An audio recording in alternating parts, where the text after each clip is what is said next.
Outside, just meters away from where Premier Heather Stefanson was making her announcement to loosen COVID-19 restrictions in Manitoba, the anti-mandate rally carried on, with some saying all restrictions should be lifted now. You know what?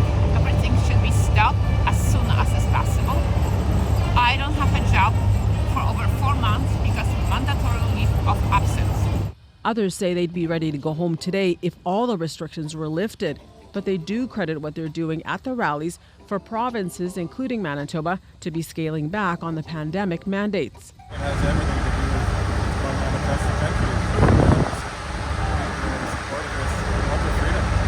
However, Premier Stefanson repeatedly said her government's decision to start lifting the vaccine mandates had nothing to do with the protesters. This was not a decision that was made because of what's going on and protests that are taking place in the province. This is a decision that is made for Manitobans who have sacrificed much of their lives for the last 2 years and are ready for this.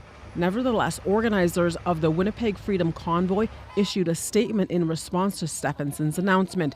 It says, "We are very encouraged by Premier Stefanson's announcement earlier today that laid out a detailed roadmap for the elimination of COVID-19 restrictions in Manitoba," and ended with more of a positive outlook, saying, in part, "Although we understand the frustrations that underlie these actions, we would ask everyone acknowledge the efforts the province has taken today. We collectively need to work towards de-escalation, healing, and respect for one another."